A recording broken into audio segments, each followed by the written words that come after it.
Bienvenidos a la charla magistral 2020-2030, la década decisiva de Gonzalo Muñoz Abogavir, quien viene a compartirnos su experiencia en temáticas medioambientales abordadas desde los Objetivos de Desarrollo Sostenible, la Agenda 2030 de Naciones Unidas, espacio de diálogo y reflexión sobre medio ambiente, sostenibilidad, cambio climático, consumo responsable, entre otros aspectos que deben movilizarnos como sociedad. Este encuentro es desarrollado por Sede Santiago de Universidad de las Américas en el marco del ciclo de inauguraciones académicas 2022 y está siendo transmitido vía Zoom para toda nuestra comunidad. Junto con agradecer la presencia de cada uno y cada una de ustedes en este espacio, saludamos a Claudio Paulaza, vicerrector de Sede Santiago. Hola, buenas tardes. Jaime Fater, vicerrector académico. Y especialmente a Juan Castillo, director académico de Campus La Florida, Iris Tejos, directora académica de Campus Maipú, Francisco Vázquez, director académico de Campus Providencia, y Luis Campos, director académico de Campus Santiago Centro. Saludamos también a académicos, docentes, egresados y estudiantes de nuestra sede y que nos acompañan esta tarde, así como a todas y todos aquellos que seguirán este encuentro vía Zoom.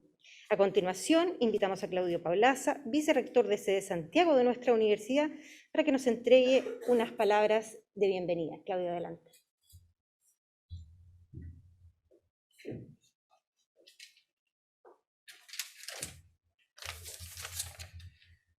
Estimadas y estimados, muy buenas tardes a todos los presentes, también a los que nos ven a la distancia, en esta forma híbrida que tenemos ahora.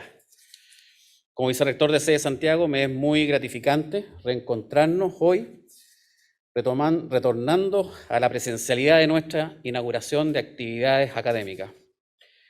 Saludar de forma muy especial a nuestro expositor, Gonzalo Muñoz Abogavir, a nuestras autoridades institucionales, al vicerrector académico Jaime Fater, directores académicos, directores de carrera, académicos, docentes y por sobre todo a todos los estudiantes presentes que nos acompañan en nuestro auditorio de Campus Providencia, así como la transmisión vía Zoom.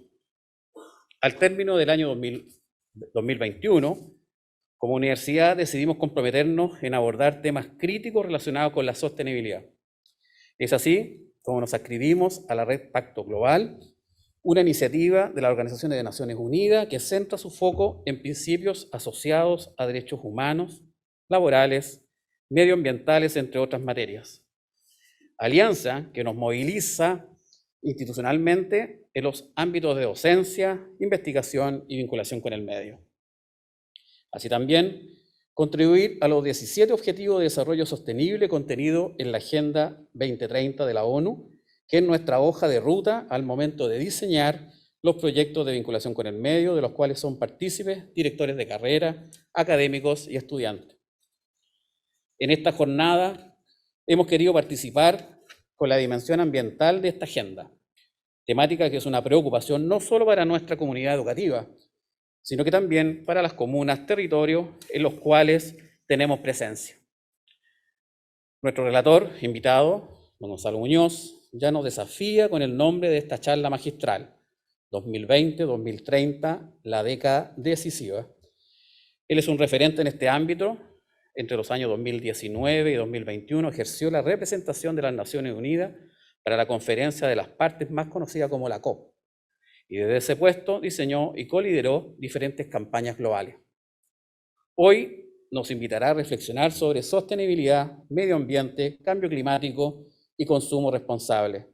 Esperamos que sea una motivación para avanzar del diálogo a la acción, haciéndonos conscientes del rol que tenemos como agentes de cambio para la construcción de una sociedad sostenible. Dicho lo anterior y para finalizar, transmitirle la satisfacción de iniciar este año sin contexto de presencialidad. Si bien la pandemia aún no se va, la invitación siempre es a seguir cuidándonos. Se ha flexibilizado algunas medidas, pero es importante mantener los resguardos sanitarios para que esta presencialidad se mantenga en el tiempo y poco a poco avancemos a nuestra anhelada normalidad o nueva normalidad. Muchas gracias.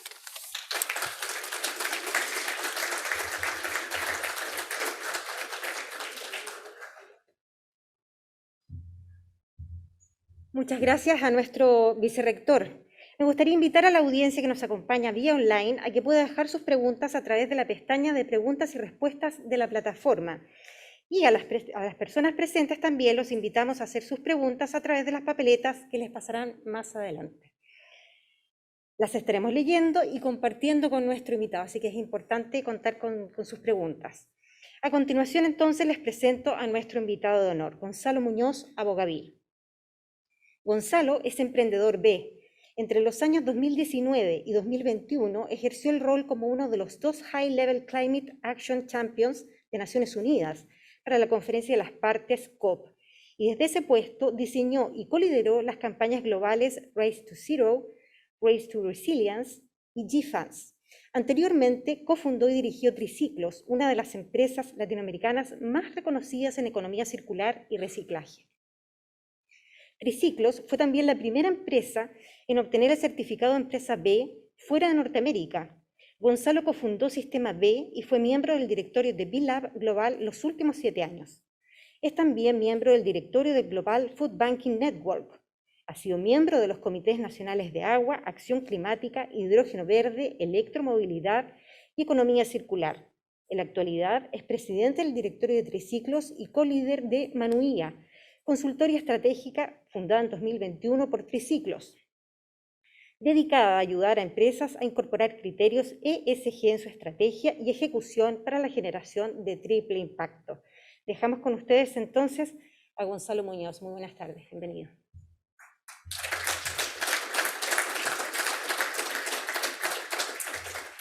Muchísimas gracias, vicerrectores, directores, docentes, alumnos, alumnas, un gusto estar acá. Particularmente es un agrado estar compartiendo con ustedes, tal cual como lo dijo el vicerrector, en la presencialidad, incluso en la actividad combinada con la virtualidad, pero por fin volver a encontrarnos, y para mí es un orgullo estar compartiendo un momento de inicio del año académico, porque realmente creo que el tema del cual estamos hablando no puede no estar en el centro de la formación de todos, y particularmente de quienes están formándose para generar las condiciones con las cuales nos vamos a desarrollar como humanidad en esta década decisiva. Y esta década decisiva, por supuesto, tiene todo que ver con los ODS, los Objetivos de Desarrollo Sostenible.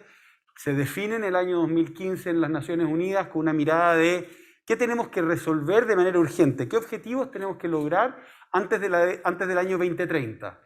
Pero la verdad es que esta década en particular se ha tornado aún más decisiva en algunos temas más específicos, como por ejemplo el tema climático, particularmente porque si no tenemos un clima que acoja la especie humana con las condiciones que nosotros requerimos, no hay ninguna otra causa que podamos pretender llevar a cabo.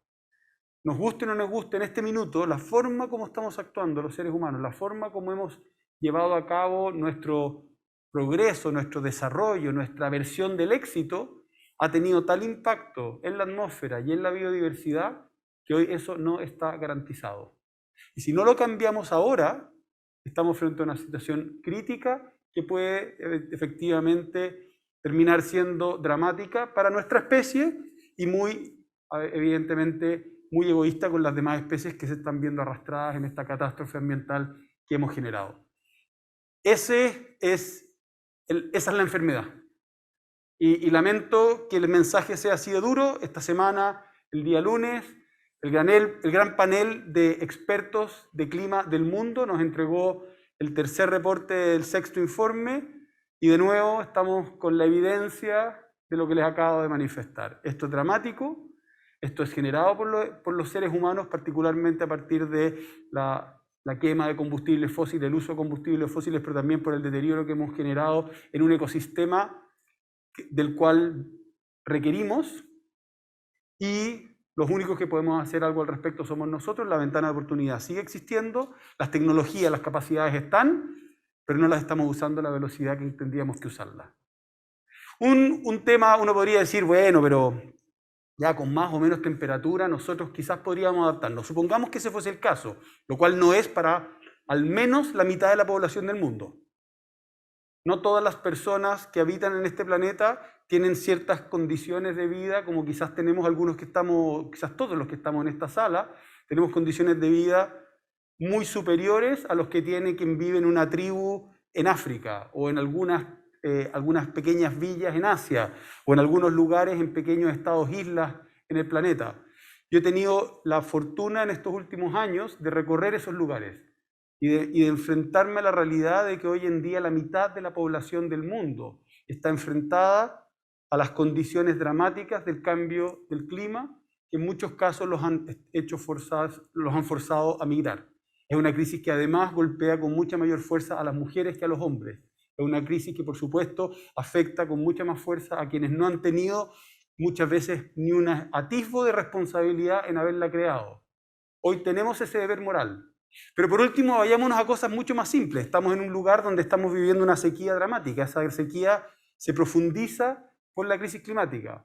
Pero quienes de aquí tengan alguna formación biológica sabrán que los cultivos no están tratando de adecuarse. Oye, ¿qué clima hace hoy día? ¿Me voy a vestir mejor o peor? Los animales, que muchas veces nos proveen nuestros alimentos, no están diciendo, oye, voy a abrir las ventanas o voy a prender el aire acondicionado. La naturaleza opera bajo rigurosos estándares de parámetros que no se pueden desviar demasiado. Por lo tanto, cosas tan simples como respirar, comer o tomar agua pueden dejar de ser tan simples si no corregimos este problema, si no tenemos esas condiciones. Como les decía antes, muchas de las cosas que nos mueven, que nos motivan, pueden dejar de ser factibles y la década en que tenemos que cambiarlo es esta. ¿Está funcionando? Ups. Me voy acá.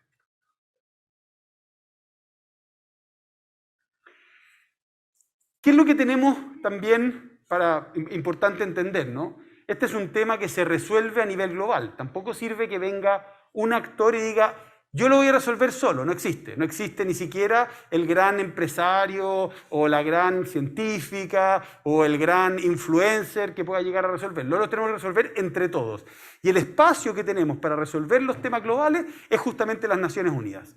¿Qué es lo que se generó en las Naciones Unidas? Y aquí son temas que quizás son un poco de tratar de pasarlo lo más liviano posible para que se entienda. Son temas pesados. Pero en las Naciones Unidas es el lugar donde los países se ponen de acuerdo. Ese acuerdo respecto del clima se logró justamente, como pongo ahí, en la COP21. El año 2015 las naciones llegaron a un acuerdo después de 21 versiones de la COP. Nosotros tenemos evidencia de que tenemos la embarrada en el mundo, producto de la acción de los seres humanos desde el año 72. Este año se está celebrando lo que se llama el Stockholm más 50. La cumbre de Estocolmo mostró que teníamos evidencia de que los seres humanos estábamos generando un deterioro irreversible en la condición del planeta y que teníamos que empezar a cambiarlo. Después nos tomó un montón de tiempo hasta llegar al año 92, a la cumbre de la Tierra, donde se crean estas grandes como convenciones, la COP de clima siendo una de ellas. Y después nos toma 21 versiones de la COP hasta llegar a un acuerdo. Eso que parece como... Están bromeando. ¿Cómo es posible que, si el tema es tan grave y hay tanta evidencia científica, nos demora tanto? Es por lo complejo del tema. No solo tiene que ver con la cantidad de fuerzas que dicen, no, si no es así, oye, pero, por supuesto los que tienen ciertos intereses en que las cosas no cambien, pero también lo que implica poner de acuerdo a casi 200 países. Países que en algunos casos tienen urgencias inmediatas que tienen que ver con hambruna, o que tienen que ver con guerras, o que tienen que ver con problemas étnicos o religiosos. Hay países, por supuesto, que están en niveles de desarrollo de tremenda precariedad. Los puede haber azotado un huracán ese mismo año, mientras que hay otros, por supuesto, que no solo están en el máximo nivel de desarrollo, sino que además son los que han llegado a ese desarrollo produciendo este problema. Les estoy tirando algunos de los conceptos que hacen que sea muy difícil llegar a acuerdo de decir, sí, estamos todos de acuerdo que esa es la enfermedad, y este es el tratamiento y este es el pronóstico que queremos para esta enfermedad. Desde el año 2021 ya tenemos esa certeza. La enfermedad es una crisis climática provocada por las especies humanas. Nuestro mejor pronóstico de mejorarnos de esta enfermedad tiene que ver con estabilizar los gases de efecto invernadero, dejar de emitir y aumentar la capacidad de capturar y regenerar la naturaleza y estabilizar la temperatura hacia el fin de este siglo.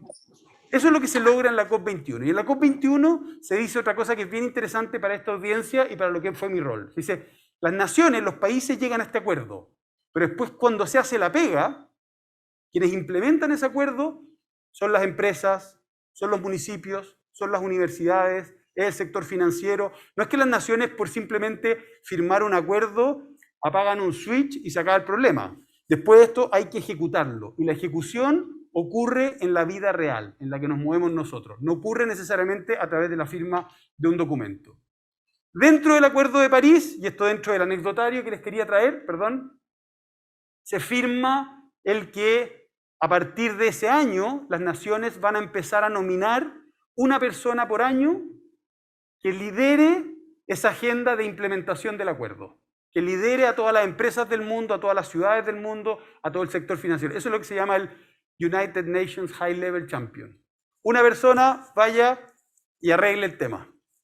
Eso habla del nivel de desconexión, de cómo muchas veces se toman las decisiones políticas y después la capacidad de implementación. O sea, es un tema así de gigante y se deja en manos de una persona. En realidad no, dos personas porque trabajan de dos en dos. Entonces las dos primeras fueron Laurence Toubiana de Francia por la COP25, por COP21 y Hakim Al-Haite de Marruecos por la COP22.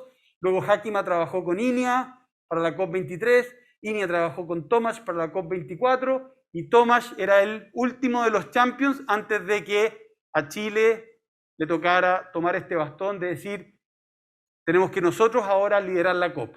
¿Por qué Chile? Porque la COP va pasando por 5 regiones del mundo, va rotando. Y a nosotros le tocaba a América Latina la COP25.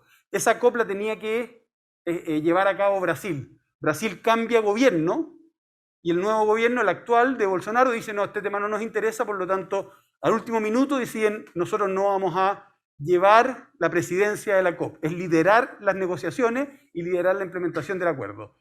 Y entonces cuando Chile lo toma, una de las preguntas que estaba en la palestra era, dado que las últimas figuras habían sido todas figuras políticas, está ahí, pero está tapadito por la cámara, esas 4 personas habían sido figuras políticas, o ministros, ministras, o diplomáticos, la agenda no estaba funcionando.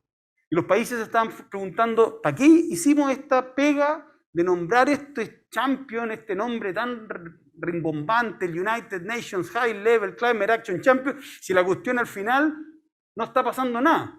El acuerdo está firmado, sabemos más o menos qué es lo que hay que hacer, pero no vemos que las empresas se estén moviendo, no vemos que las ciudades estén implementando y estén cambiando, no vemos que el sector financiero esté movilizando las lucas para que esto se implemente.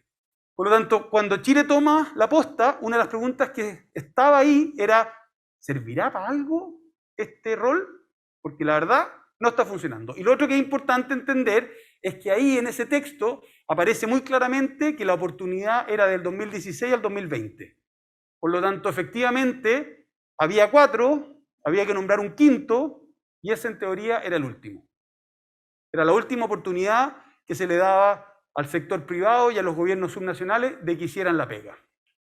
Por lo tanto, vuelvo a eso, y Chile toma esto con una sugerencia de innovar en el rol. Cuando Chile toma la posta, las Naciones Unidas le dicen al gobierno de Chile, hagan algo distinto, porque este rol no está funcionando. Estamos en un sentido de urgencia, los países ya firmaron el acuerdo, es cierto que hay que todavía ajustar algunas perillas del acuerdo, pero la implementación no está ocurriendo. Entonces Chile hace una cosa muy especial y agarra a un emprendedor B del mundo de la economía circular y el reciclaje y lo convierte en un diplomático. Yo ahora me doy el gusto de andar en blue jeans y sin corbata, pero durante 3 años mi vida yo tuve que capacitarme en diplomacia. Yo lo digo de nuevo, yo trabajaba así, esa es mi vida, durante los últimos 15 años, y antes que eso yo fui un ejecutivo de empresas de alimentos.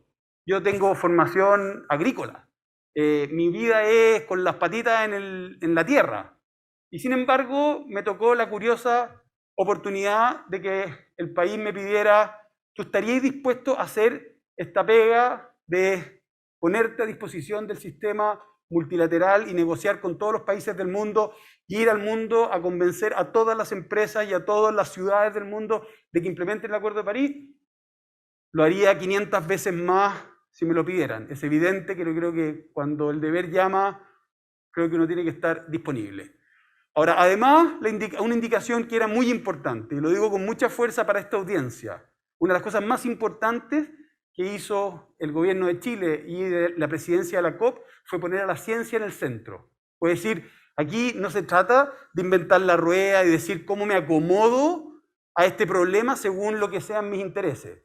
Hay evidencia científica, síguela. Esa es la pega que hay que hacer. Y cuando hablamos de la ciencia, esta semana, como les decía antes, acabamos de recibir el tercer informe. En agosto del año pasado recibimos otro informe de cómo estamos frente a un problema que es evidente, es cada vez más grave, es causado por la actividad humana y tenemos las capacidades de resolverlo, pero lo estamos haciendo demasiado lento. Eso es lo que dice en resumen el informe que salió este lunes. Si alguno de ustedes está interesado en entender un poco más de la ciencia climática o la evidencia respecto a esto, hay un informe fresquito que fue entregado este lunes, dramático y al mismo tiempo mostrándonos una pequeña ventana de oportunidad. Importante entender que ese diagnóstico ya lo teníamos clarísimo desde octubre del 2018. En octubre del 2018, o sea, antes de que Chile tomara la COP, ya había salido el primer informe de lo que implica que la temperatura del planeta se sobrecaliente más de 1,5 grados. Y aquí, para quienes no lo entiendan, los gases de efecto invernadero se están acumulando en la atmósfera, eso hace que los rayos del sol mantengan la temperatura por el efecto refractario y porque se genera este efecto invernadero, y a continuación la temperatura empieza en promedio a aumentar. Lo que pasa también es que se producen anomalías climáticas, llueve donde no tendría que llover, nieva donde no tendría que llover, no hay lluvia y no hay agua en los lugares que habitualmente hay, entonces genera un desequilibrio total de cómo entendemos el comportamiento de la naturaleza.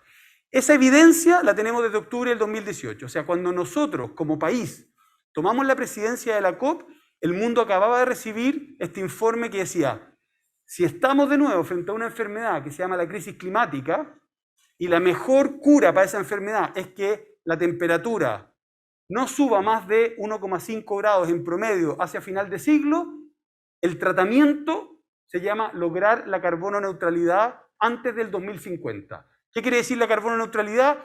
Que todas las emisiones que nosotros hacemos no sean mayores que lo que es la capacidad de la naturaleza de tirar ese carbono de vuelta a la Tierra.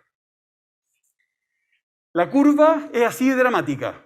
¿Qué es lo que dice la ciencia? Y esto es algo que toda organización, todo ciudadano, todo país del mundo debería tener aquí en la cabeza. Estamos enfrentando el momento de lo que se llama el pic de emisiones. De aquí al 2025, y esto reafirmado con el informe de los científicos del mundo este lunes. De aquí a no más allá de 3 años más, el mundo tiene que haber logrado su máximo nivel histórico de emisiones. Las emisiones se suman. Cada auto, cada chimenea, cada ganado, todo se va sumando y hace por lo tanto que esa cantidad de emisiones tenga un gráfico. Tenemos que lograr que el pic de emisiones, el máximo de emisiones, se haya generado ahora máximo al 2025 para después reducir las emisiones más o menos en un 50% en esta década y después llegar a las 0 emisiones netas al 2050, mientras hacemos también esfuerzos por aumentar la capacidad de la naturaleza de secuestrar ese carbono de vuelta al suelo. Ese desafío es el desafío más grande que ha tenido nunca la humanidad. Es el desafío que representa las mejores oportunidades que no ha tenido nunca la humanidad. Cualquiera de ustedes, hoy o el día de mañana en alguna actividad de cualquier tipo, productiva, empresarial, va a tener que enfrentar los desafíos y las oportunidades que representa esa curva. Por lo tanto, ¿qué es lo que significan en esta figura los champions, como solo entendimos? Un puente entre el mundo real y el mundo de las naciones donde se negocian estas campañas, estos acuerdos. Pero ese cruzar el puente, el aportar a resolver esto, hay que hacerlo con las reglas del juego estrictas y precisas que establece la diplomacia internacional, que no voy a entrar en ello, pero son tremendamente complejas. La pregunta, por lo tanto, para mí era, ¿cómo hacemos para dar vuelta este partido tan urgente en menos de 8 meses y con un presupuesto mensual de 5 millones de pesos. Ahora te dan harta plata, 5 millones de pesos. En viaje y en equipo, yo podía gastar muchas veces más que 5 millones de pesos. Es salir con gente, con un equipo, digamos. O sea, claro, yo podría gastarme 5 millones de pesos y eventualmente quedarme acá o pegarme un par de viajes. Dense cuenta, lo que significa es ir a recorrer el mundo con un equipo de gente para resolver la crisis más urgente que tiene hoy en día la humanidad. Lo que me tocó hacer es primero negociar el programa de qué es lo que se iba a hacer ese año en esta agenda. Y aquí un detalle muy curioso y que así de evidente, la dureza, ¿no? Yo, como les dije, el primer año estaba trabajando con un champion de Polonia. Polonia en ese momento seguía siendo un país sumamente dependiente del carbón como combustible. Y por lo tanto no tenía ningún interés en que nosotros aceleráramos la ambición climática. Polonia sabía perfectamente que si nosotros decíamos aceleremos la acción climática hacia los 1,5 grados, los tipos iban a tener que cerrar todas sus unidades de generación de energía eléctrica con carbón. Y por lo tanto estaba frente a un político con el cual en teoría tenía que trabajar conjuntamente, que me decía, no se te ocurra apretar el acelerador, compadre. Si apretás el acelerador, se derrumba todo. Si tú apretás el acelerador y pretendes cambiar en algo la lógica del Acuerdo de París y tratar de incentivar a que lo mejoremos, entonces vas a poner en riesgo el que tengamos que cuestionar el Acuerdo de París completo. No se te ocurra acelerar. Y entonces lo que hice fue negociar con él una serie de aspectos, fue bastante duro, pero finalmente uno de los elementos importantes fue lograr que en ese programa de trabajo global, el año 2019, por primera vez en la historia, apareciera una referencia a la ciencia y una referencia a los 1,5 grados. Algo que uno diría, pero ¿cómo? Estamos hablando de las Naciones Unidas. ¿Cómo las Naciones Unidas no va a estar considerando en todos sus documentos el buscar la máxima evidencia científica? No, porque para cada documento puede exigir que tengamos que estar todos de acuerdo. Y eso no es evidente. Por primera vez estábamos logrando infiltrar los 1,5 grados como objetivo final en un documento de las Naciones Unidas. Eso, que aparece como una tontera, un documento, ese es uno de los hackeos del sistema más impresionantes que nunca se haya visto. Hackear el sistema de las Naciones Unidas no es algo simple, digamos. Implica analizar muy bien cómo trabajar los textos y cómo trabajar las relaciones. Posicionamos, por lo tanto, los 1,5 grados en el centro y la ciencia en el centro. A partir de eso, me junté con todas las grandes coaliciones del mundo que se agrupan en 9 temáticas, las que están ahí, y les pedí que por favor elaboraran los primeros informes de cómo debe ese sector de la economía del mundo evolucionar hacia los 1,5 grados, hacia la carbono neutralidad del 2050. Cuando me senté con ellos, estamos hablando además, esto fue junio del año 2019, y yo les estaba pidiendo que tuvieran el informe listo en diciembre del 2019. La directora global de la Agencia Internacional de Energía Renovable tomó el micrófono y me dijo, Gonzalo, ¿qué te fumaste? Es imposible lo que nos estás pidiendo. Tú no nos puedes pedir en 6 meses o menos que elaboremos un informe y una trayectoria de cómo tiene que evolucionar el mundo de la energía, el mundo del transporte, el mundo de la industria, el mundo del agua, de los sistemas agroalimentarios. Cada uno de ellos tenía que lograr este informe. Y dije, por favor, hagan su mejor esfuerzo. Bueno, el logro fue que creamos lo que se llaman los Climate Action Pathways, las trayectorias de acción climática hacia los 1,5 grados en su primera versión. Lo importante de eso, y esto hoy lo puedo decir con mucha más tranquilidad, no era tanto el contenido que había. Es un buen documento que después ya lo hemos perfeccionado, vamos en la 4ª versión. Lo importante de eso era que ponía los 1,5 grados en el título de un texto formal de las Naciones Unidas, que cada una de las naciones no tuvo ninguna posibilidad de rechazarlo. Fue de nuevo una forma de infiltrarle la ciencia y el máximo objetivo global a cada una de las 197 naciones con las cuales me tocaba trabajar. El orgullo de haberles entregado diciéndole, señor, etcétera, cualquier país, acá está la visión que tiene el sector privado y los gobiernos subnacionales de este sector de la economía y estamos apuntando a la máxima ambición. Eso inmediatamente cambió la ambición climática global y movilizó a nivel de las naciones el piso, porque para muchas naciones el que las empresas o que las ciudades, que los municipios, los alcaldes, imagínense lo que es en Estados Unidos el gobierno de California o el gobierno de Nueva York, le empiecen a agitar la agüita y aumentar la ambición, generaba por supuesto un aumento inevitable de la ambición global.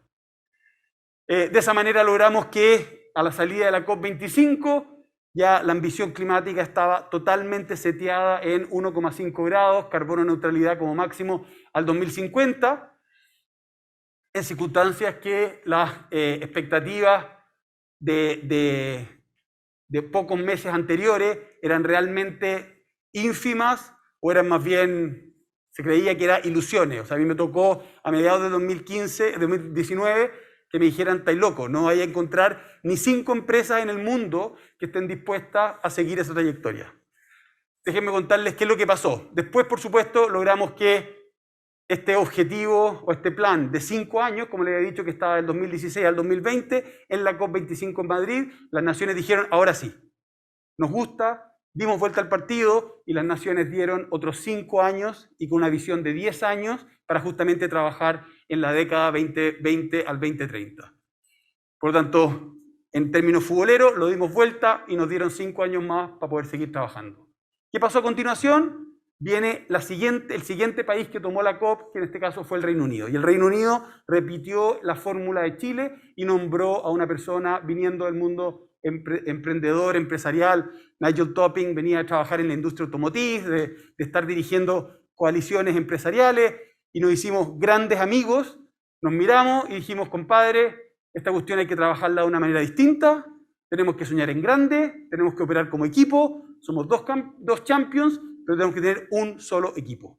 Y por primera vez en la historia, esta agenda que muchas veces era de choque, era de competencia, era de desconfianza, generó una unión y el equipo de Chile con el equipo del Reino Unido empezamos a trabajar juntos. Pasó además que el COVID nos dio un año más. En teoría teníamos solo el 2020 para hacer esta pega. Y de repente, al poco andar del 2020, nos dimos cuenta que íbamos a tener al menos 12 meses más y por lo tanto dijimos, entonces tenemos que pensar aún más en grande. Este es el momento de cambiar totalmente la trayectoria. ¿Qué es lo que hicimos? Hay 3 grandes conceptos que tenemos que resolver. Hay uno que ya se lo expliqué, que es el de la mitigación. Tenemos que dejar de emitir gases de efecto invernadero. Tenemos que parar toda combustión innecesaria, de todo. Cualquier cosa que estemos quemando en este minuto está generando un aumento del problema y en muchos casos eso se puede reemplazar por electrificación directa y esa electricidad en su gran mayoría debe venir y puede venir hoy de energías renovables. Entonces todo el mundo de la energía solar, la energía eólica tiene un valor en sí mismo, pero además logra cambiar tecnologías que tenemos que cambiar urgentemente. Tiene que morir el motor de combustión interna, tienen que morir las centrales de carbón y las centrales termoeléctricas, tienen que acabarse una serie de sistemas que queman elementos que terminan agravando el problema. Pero al mismo tiempo tenemos que aumentar la capacidad de la naturaleza de secuestrar carbono de vuelta. Hemos estado en guerra con la naturaleza. Eso es lo que hemos hecho los seres humanos. Y tenemos que empezar a hacer paz con la naturaleza, regenerarla, ser capaces de aumentar la capacidad de la naturaleza de incluso restablecer los ciclos hidrológicos. El segundo elemento es un elemento de justicia. Como les decía antes, hoy más de la mitad de la población del mundo, más de 4.000 millones de personas, hoy están sufriendo olas de calor, aumento de temperaturas, derrumbes de aluviones de tierra o marejadas o huracanes o lluvias cuando no tenía que llover o incluso frío cuando no tenía que ser frío y muchas de esas personas se están viendo desplazadas producto de ello.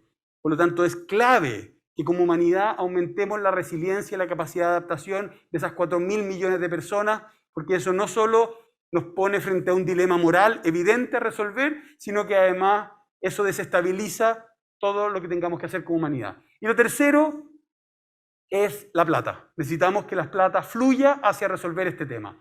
Entonces lo que hicimos con Nigel fue crear 3 grandes campañas. Race to Zero, la carrera hacia las 0 emisiones netas. Race to Resilience, la carrera hacia la resiliencia. Y GFunds, la alianza financiera de Glasgow hacia las 0 emisiones netas. En definitiva, dijimos, en ese puentecito que tienen que cruzar los actores no estatales, organicémoslos de forma tal que entren al proceso aportándole en la forma como las naciones lo requieren. ¿Qué ha pasado con Race to Zero, la carrera hacia las cero emisiones netas? Esta es una línea de tiempo que está dimensionada adecuadamente en el eje de las X, bueno, en ambos ejes, pero digamos la línea de tiempo está bien separada. Diciembre del 2015 se firma el Acuerdo de París. Les prometo que estoy apretando el botón. Ahí.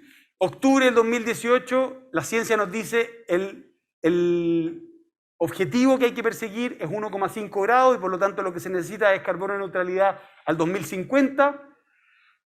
Pocos meses después, en la cumbre del secretario general, el secretario general me hace esta pregunta de ¿te podrás conseguir unas 10 empresas que firmen este acuerdo? Pocas semanas después, en la cumbre que él citó, ya teníamos unas 100 empresas. Pocos meses después, en la COP25, ya teníamos no solo casi 800 empresas, sino que más o menos otras 700 ciudades. En junio del 2020 con Nigel decidimos que esto se iba a llamar Race to Zero, lo lanzamos ya como campaña el 5 de junio del 2020. En la fecha que se iba a hacer la COP26, inicialmente el número siguió sumando no solo empresas, sino que regiones subnacionales. Cuando hablamos de regiones subnacionales, por ejemplo, estamos hablando de la región metropolitana de Santiago, o el estado de California, o el estado de Sao Paulo, o grandes macroregiones dentro de un propio país. En junio del 2021, en la celebración abril de 2021, cuando lanzamos otras campañas, llegamos después a la COP26 en Glasgow y finalmente a la fecha de hoy.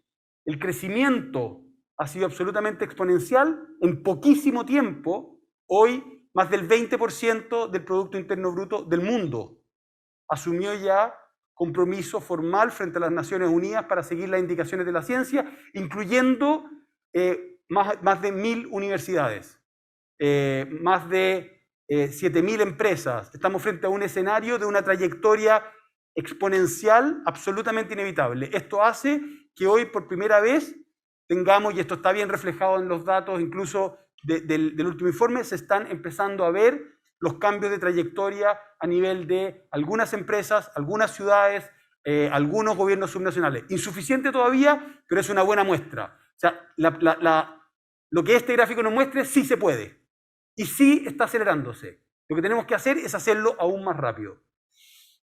Hoy, como les decía, es más del 20% de la economía del mundo. Lo otro que hicimos fue empezar a mapear en distintos sectores de la economía del mundo qué es lo que está pasando que hace que ese cambio, piensen en esa curva en S. Los cambios, esto se llama la ley de Dornbusch, los cambios muchas veces empiezan muy lentos y pareciera que nunca se van a acelerar, hasta que en un momento determinado pasa algo que los cambios se aceleran mucho más rápido que lo que nunca hubiéramos imaginado. Y ahí se genera lo que se llama la curva de Rogers, en que cuando un 20% de un grupo determinado ya está haciendo algo común, eso ya se hace absolutamente inevitable, la curva lineal se transforma en una curva exponencial hasta que finalmente se normaliza. Lo que hicimos fue mapear esa curva para 32 sectores de la economía del mundo. ¿Qué es lo que está pasando en distintos sectores y qué cambios específicos son los que van a permitir la decarbonización de esos distintos sectores?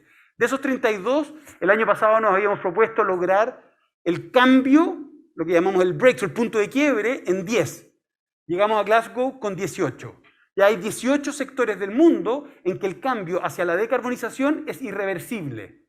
Lo que tenemos que lograr es que sea suficientemente rápido y que impacte a todos los demás sectores de la sociedad. Entre ellos, algunos sectores del mundo financiero. Y como les decía antes, las finanzas también son clave en esto.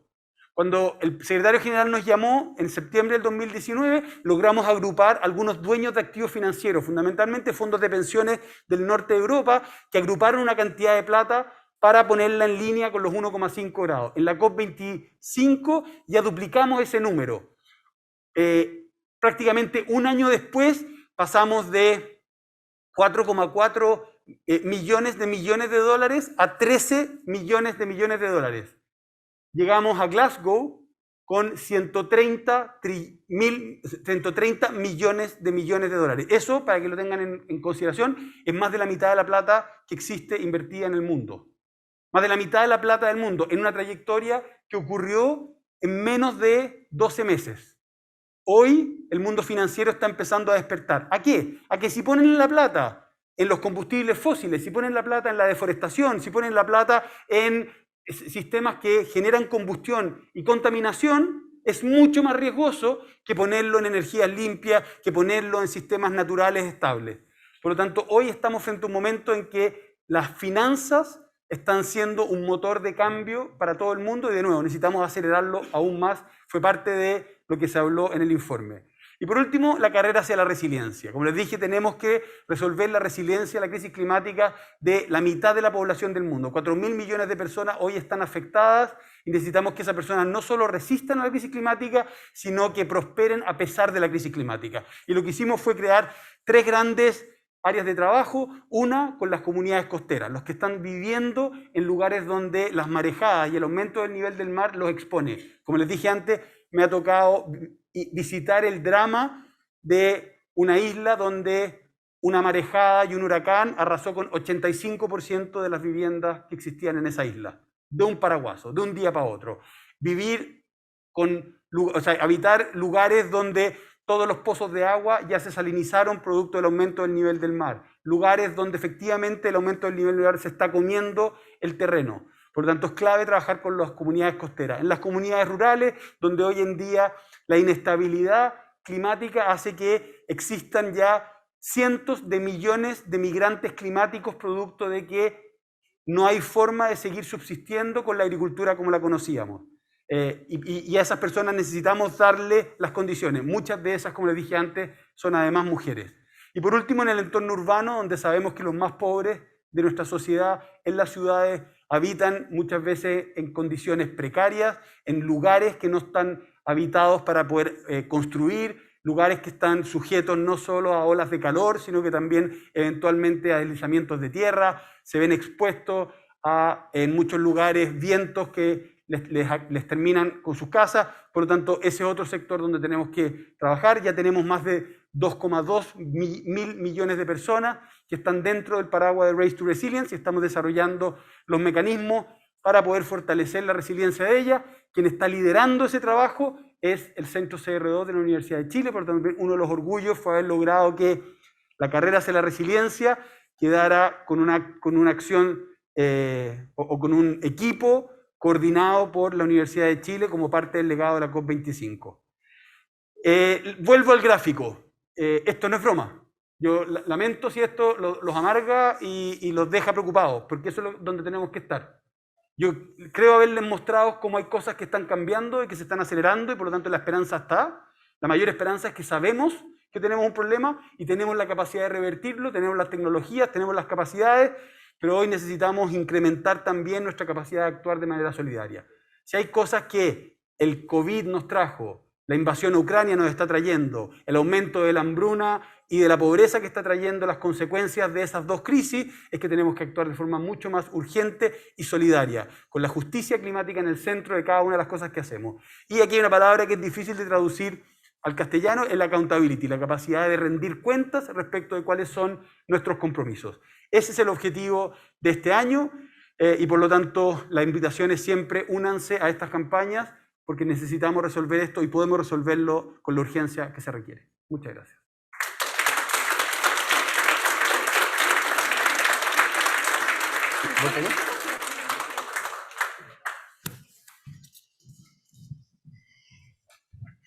Te invito a que nos sentemos, a que conversemos un poco acerca de esta interesante exposición que tuviste y tremendamente relevante el tema y a propósito de la situación climática que vive en nuestro país, ¿no? En particular.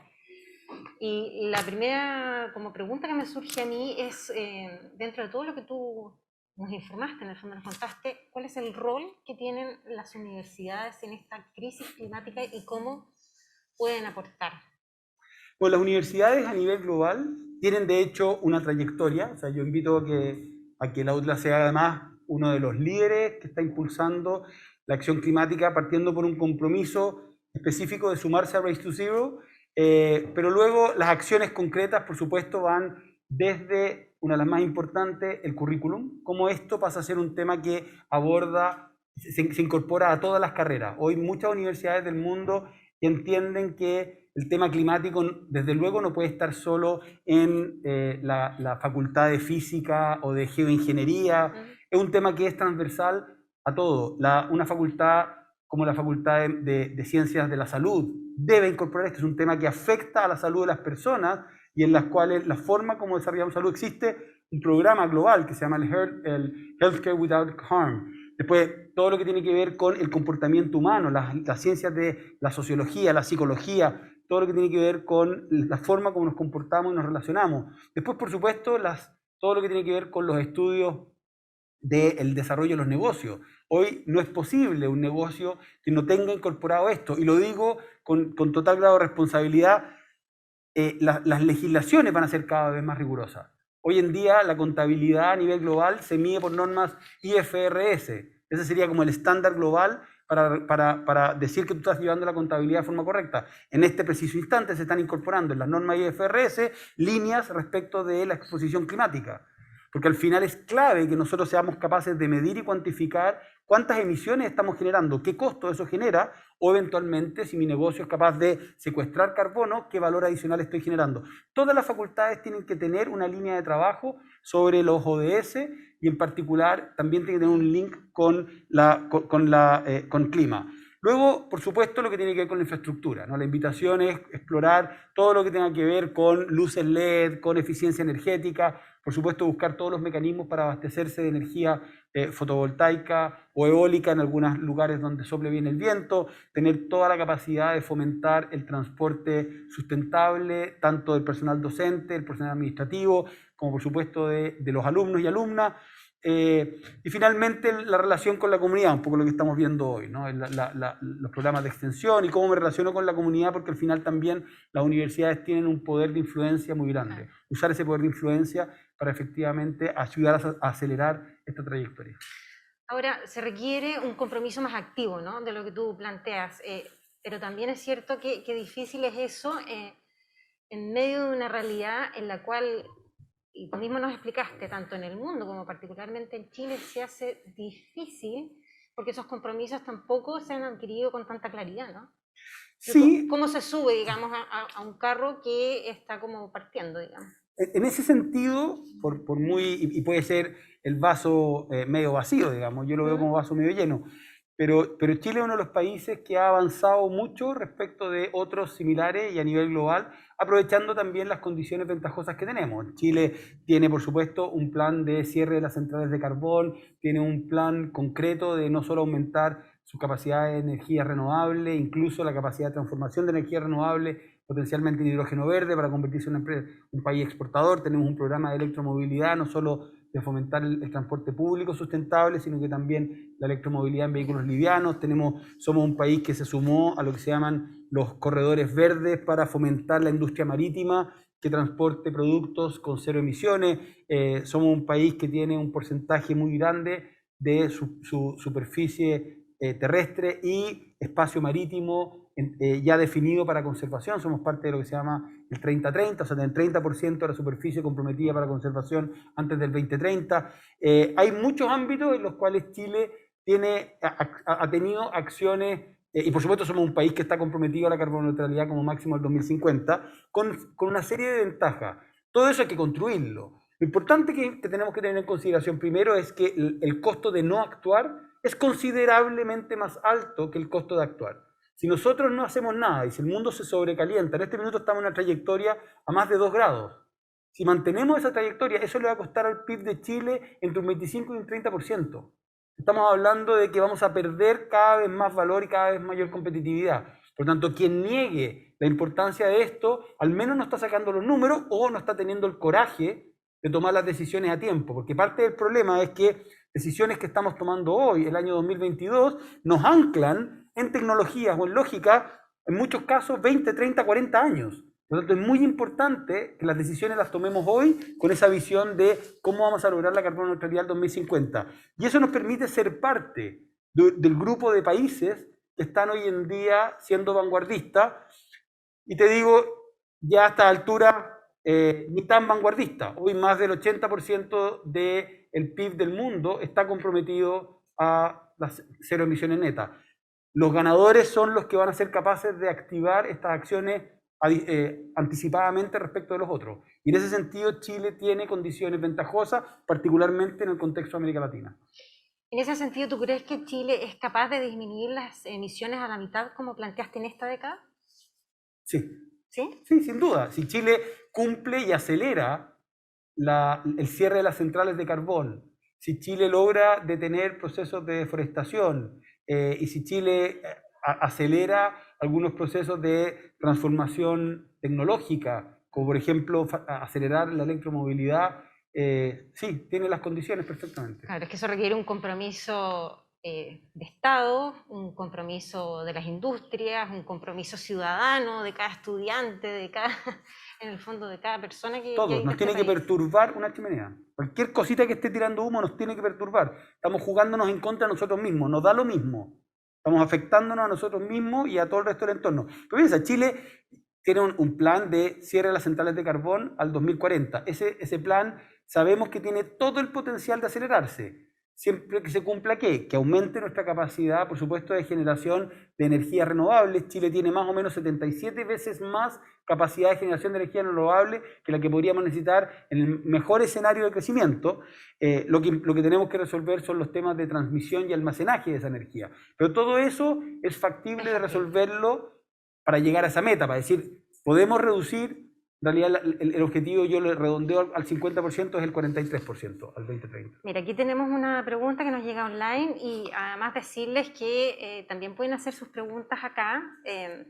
No es a través de la papeleta, como yo dije al comienzo, sino que les van a pasar un micrófono. Así que cualquiera de ustedes que tenga una pregunta, por favor. Vale, adelante, después leo yo esta. ¿Nos cuentas tu nombre y de qué carrera? Hola, me llamo Pablo, soy de psicología. Un gusto. ¿Qué tal? Hola, Pablo. Quería hacerle la siguiente pregunta. Algo que me llama mucho la atención es que se nos menciona mucho que nosotros tenemos el peso realmente, nosotros como personas, como individuos. Siento que nosotros no tenemos una responsabilidad tan grande como la tienen en estos casos las empresas grandes. Bueno, en Chile más que nada en la ganadería, la minería y otros. Nosotros, bueno, no contaminamos tanto como la grandes industria. Entonces, la respuesta es, ¿cuál es el verdadero cambio que necesitamos? Porque las políticas públicas hoy en día no se están respetando digamos, las contrademandas que se le hacen a la empresa, porque obviamente hay un bien económico, hay un bien político, hay intereses, más que nada, intereses económicos y intereses políticos. Entonces, ¿cuál es realmente la solución que les podemos dar nosotros? ¿Cuál es la multa? Buena pregunta, Pablo. Efectivamente, yo coincido contigo de que es hay dos elementos que a mí normalmente me hacen reaccionar muy rápido. Cuando se dice, no, porque estamos formando a la siguiente generación para que ellos se hagan cargo. No, para. Además no tenemos tiempo.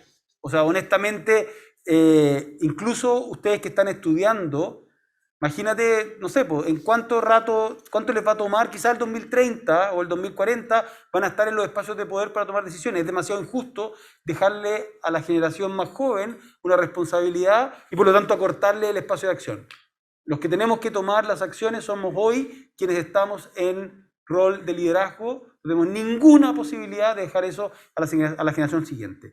Y lo otro que es un autoengaño es cuando se dice, y esto mucho en el entorno empresarial o incluso los políticos, ¿no? No, yo voy a hacerlo cuando me lo pidan, cuando los clientes me lo pidan, los consumidores me lo pidan o los votantes me lo pidan.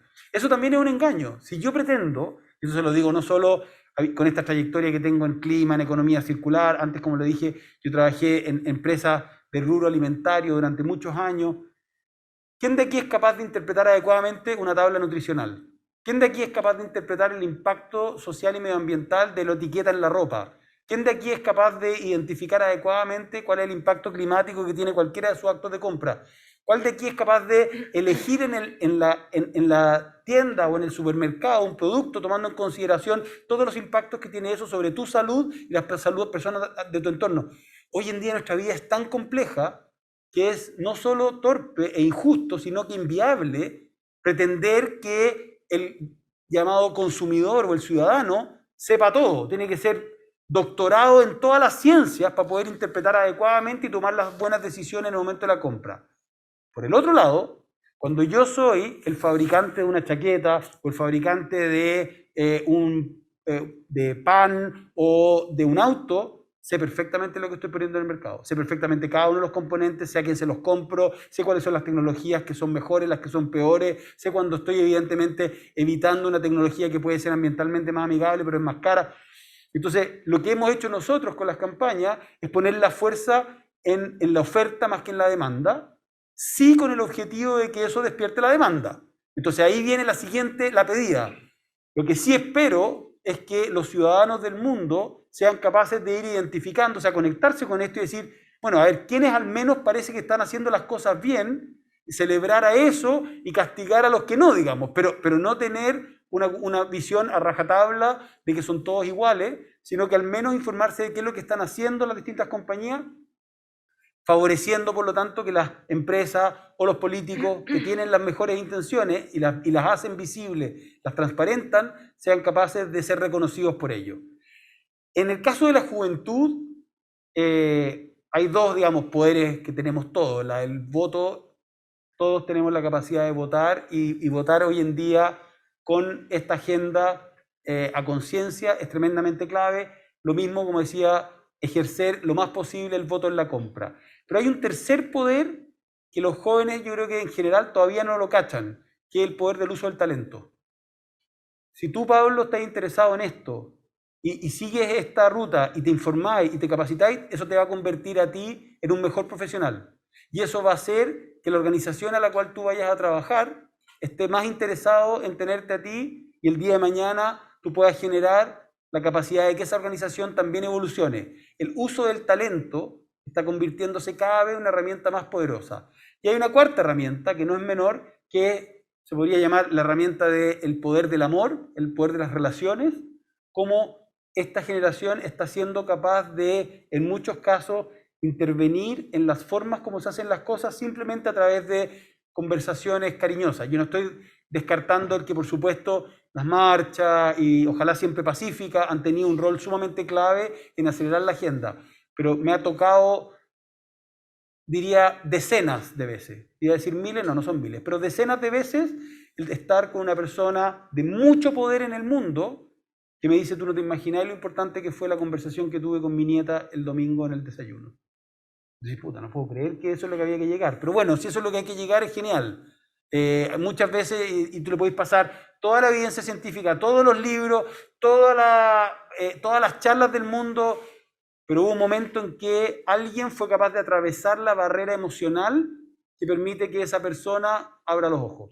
Entonces, todos esos poderes coordinados ayudan a que ustedes como juventud, ojalá siempre de manera propositiva, aceleren esas curvas que yo les estaba mostrando. Claro, sin duda los más jóvenes son los llamados a generar el cambio. Hay una pregunta por allá también, nos decían, tu nombre por favor y carrera. Un poquito más cerca a lo mejor del micrófono. ¿Psicología? Sí. Gabriela de Psicología. Y en realidad la pregunta iba similar en cuanto al tema del agua, que se nos castiga mucho nosotros como el pueblo, en el tema de que nosotros gastamos mucha agua, que no te castigamos moralmente por bañarte 2 veces al día, siendo que las grandes industrias son las que gastan mucha mayor cantidad de agua. De hecho, ni siquiera es como, si bien es visibilizado, no se muestra el trasfondo. Yo vivo en Paine, la laguna de Apuleo se secó completamente y nadie ha mostrado que en realidad fue un saqueo del agua. Si usted va a la laguna, en los lugares aledaños se muestra cómo las grandes tuberías están yendo en camino hacia las grandes empresas que supuestamente están inscritas en esto, pero en realidad también están bajando los costos, sacando de los recursos naturales. Entonces, ¿cuál es la sanción que aplica hacia ellos también? Porque en realidad si ponemos a costo ya entre lo que gana una empresa y el costo de la sanción que reciben, en realidad es una nada la sanción en comparación a la ganancia que tienen al momento de sacarlo. Efectivamente, como dices tú, en el tema del agua, el consumo individual a rato es irrelevante. Por supuesto que es importante aumentar los niveles de conciencia. Si nosotros descartamos de plano cualquier nivel de responsabilidad individual, al final, a todo nivel, son individuos los que están operando. Por lo tanto, sí es importante operar siempre en un balance de la responsabilidad individual y en ese sentido, además, la acción coordinada de los ciudadanos, lo hemos visto con cada vez más fuerza en los últimos años, tiene la capacidad de generar cambio. Cuando vas al presupuesto de agua que tienen los distintos valles, por supuesto hay distintas condiciones valle a valle, pero en muchos casos, como bien dices tú, había una pésima gestión.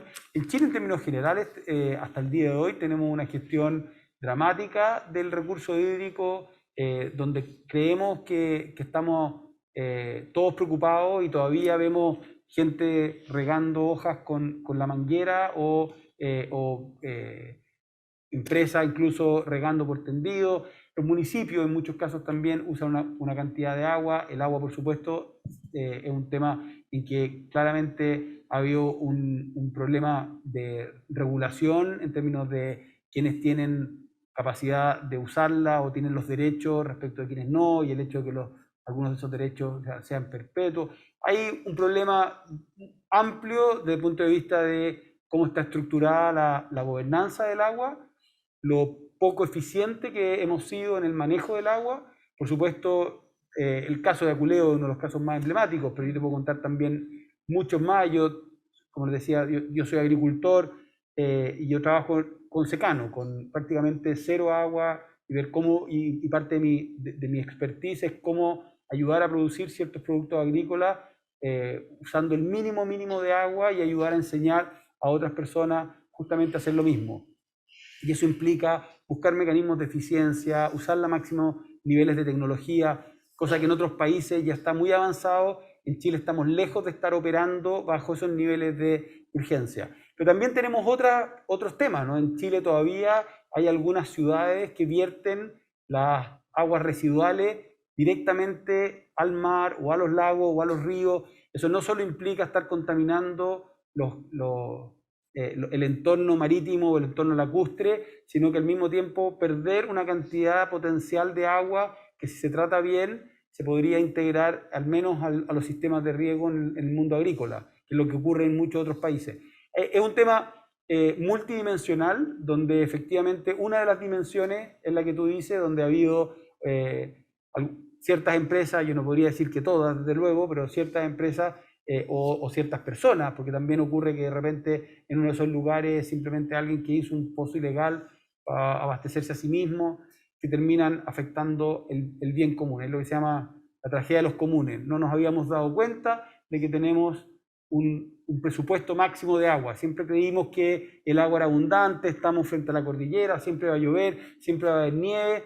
Bueno, eso cambió y hoy en día nos obliga a adecuar todas las dimensiones, tanto lo regulatorio, y eso se viene. A mí me tocó participar en la Mesa Nacional de Agua hasta fines del año pasado, y ahora se viene, me consta, estaba hablando con la ministra Rojas, se viene intensamente también el tema del agua, con mucho elemento asociado a la justicia climática y justicia, digamos, social asociado a ello, pero también hay mucho que meterle en términos tecnológicos y de conciencia, y cuando vamos a la conciencia, creo que sí es importante apelar a la conciencia de todos. Como dices tú, no se trata de que tú cargues con la culpa, pero que todos nos sintamos capaces de aportar, aunque sea en una dimensión muy pequeña. Muchas gracias. Acá tenemos otra pregunta. Hola, Luis Campos, director académico del Campus Historia Centro. Desde el lado tributario, ¿crees que aumentar la tasa del impuesto a la renta a aquellas empresas que contaminan o industrias que contaminan más será un buen incentivo para que bajen sus emisiones o, entre comillas, cambien su forma de trabajo? Yo creo que el sistema como un todo, Luis, ¿no? El sistema como un todo va a tarificar las emisiones. Eso es un hecho. Entonces, hay distintos mecanismos. Una forma es que a nivel de la industria, y es una de las cosas que a mí más me gusta, cuando a nivel de la industria esto se incorpora como un nuevo estándar. Y por lo tanto generas una nueva regla para todos los actores de esa misma industria y por lo tanto pasa a ser un factor competitivo base.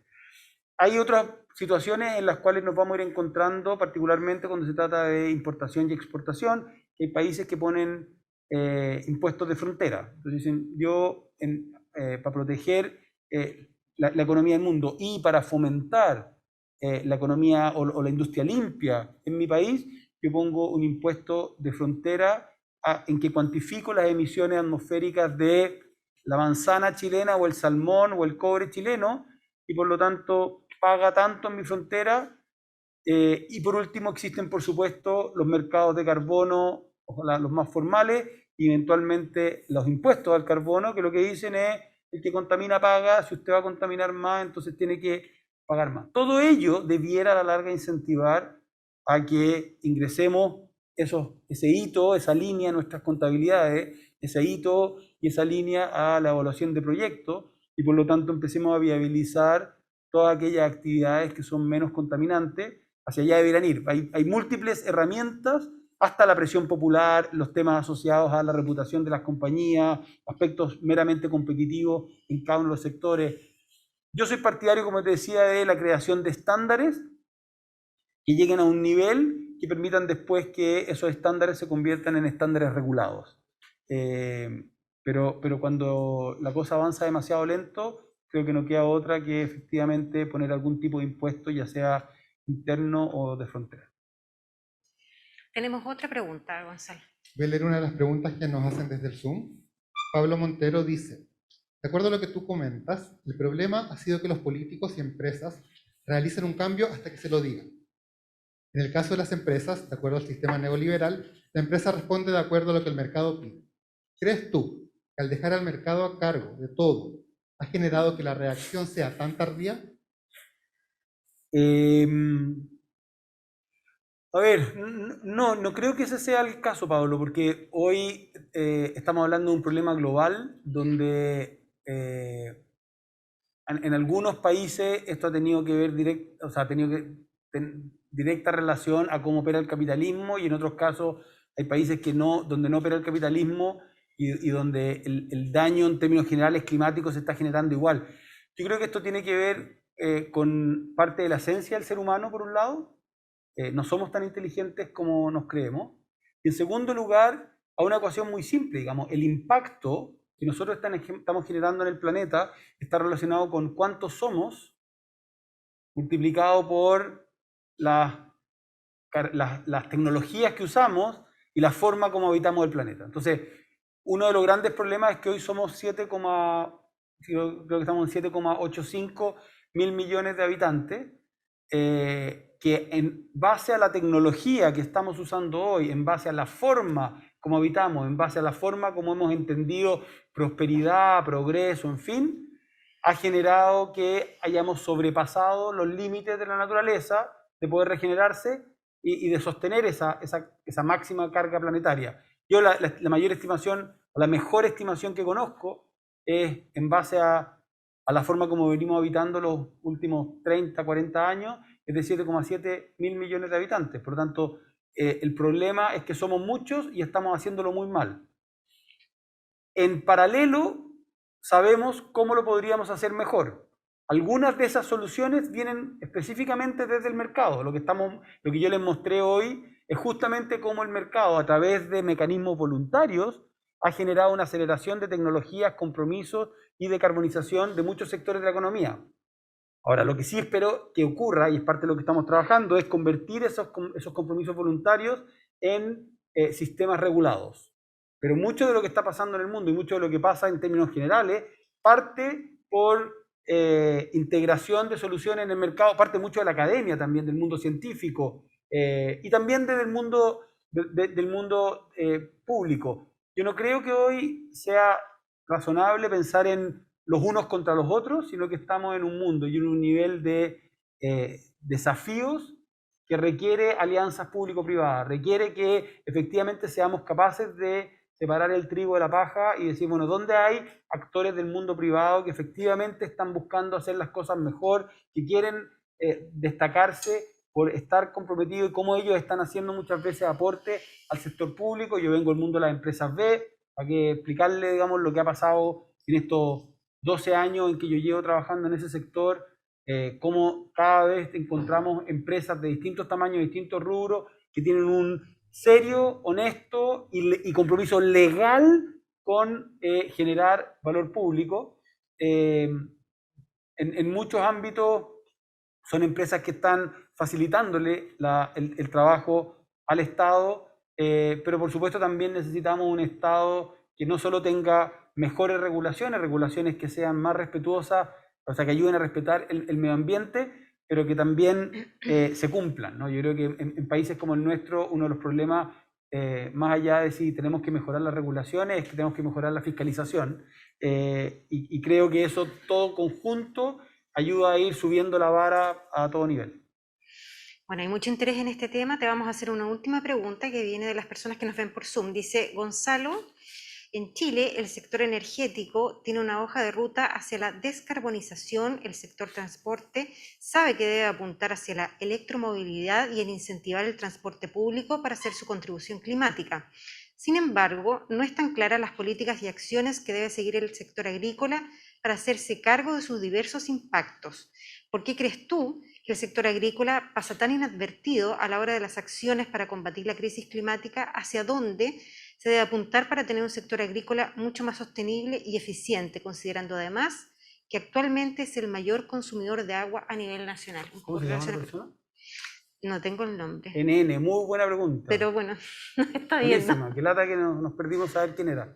Muy buena pregunta. Efectivamente, uno de los sectores que a mí más me duele, también viniendo desde el agro y reconociéndome yo como parte de ese mundo, eventualmente en mi historia habré hecho algunas cosas buenas, otras cosas malas, por lo tanto también reconociéndome parte del problema, creo que tenemos muchísimo que avanzar.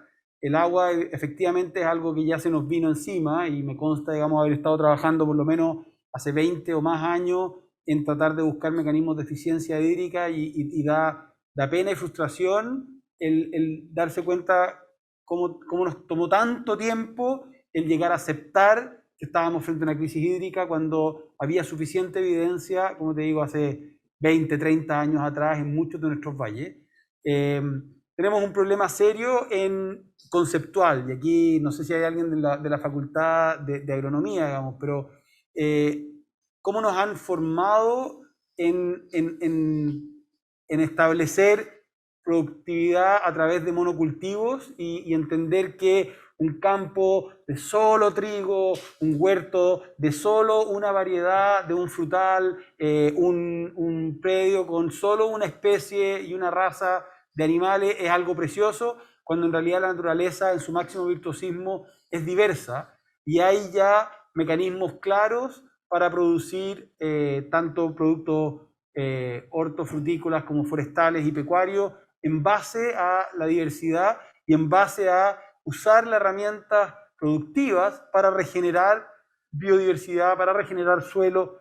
De eso se trata el desafío que tenemos que enfrentar. Eso es un cambio cultural mayor. Y no sé ni siquiera qué edad tiene la persona que me lo preguntó, pero yo vengo de una familia, de varios agricultores, y yo pienso en mi abuelo, estuviera pensando en esto, me pega un coscacho de ¿qué estás hablando? ¿Cómo se te ocurre? Para él el herbicida era su mejor amigo, una maleza era el enemigo, todo tenía que ser homogéneo, y la naturaleza no es homogénea. Y hoy estamos aprendiendo, y a mí me ha tocado trabajar dentro de este programa global, uno de los múltiples áreas de trabajo ha sido justamente agricultura regenerativa, sistemas agroforestales, fundamentalmente el trabajar para restaurar suelos a nivel global. Es un cambio cultural mayor al cual también estamos llegando tarde y con mucha resistencia. Y resistencia que más allá no son poderes fácticos, no, yo estoy defendiendo, es temor a lo distinto, es temor a romper tus paradigmas de cómo te formaron y cómo te educaron, cómo te dijeron que tenías que hacer las faenas agrícolas y cómo eso se fue traspasando generación tras generación. Es muy difícil hoy en día a las generaciones más adultas cambiarles el switch de hacer las cosas con este posicionamiento en mente, a menos que el sector agrícola descubra que tiene la capacidad de secuestrar carbono y por lo tanto ganar una siguiente cosecha. Yo cosecho o produzco el alimento que he hecho siempre, pero quizás puedo generar un negocio paralelo que es capturar y secuestrar una cierta cantidad de CO2. Entonces, todas estas cosas tienen que ir ocurriendo al mismo tiempo. Un cambio cultural, una entrada importante de savia joven que ayude a fortalecer los mecanismos regenerativos en el mundo agrícola, un mercado de carbono que ayude a que los agricultores del mundo hagan carbon farming, ¿no? Como agricultura de carbono. Y por otro lado, mejoras tecnológicas. Tenemos que lograr descarbonizar todos nuestros sistemas productivos. En el caso de la faena agrícola en la que yo trabajo o tengo, toda la producción, todo el sistema eléctrico es con una granja solar. Nuestro vino es 100% abastecido con energía solar, con prácticamente cero agua, de sistemas de irrigación. Y después tenemos que lograr que eso sirva para producir los alimentos que requiere una población creciente, donde hay una serie de cambios tecnológicos que están ocurriendo a todo nivel, digamos. Es una combinación de factores. Bueno, ha sido muy esclarecedor, muy relevante. Te queremos dar las gracias por tu presencia, por tu exposición. Agradecer también a todos los que nos vieron a través del Zoom y también los que asistieron hoy día a esta inauguración académica de la sede de Santiago. Y dejarlos invitados, por supuesto, a nuevas actividades que prontamente van a venir. Y nuevamente, muchas gracias.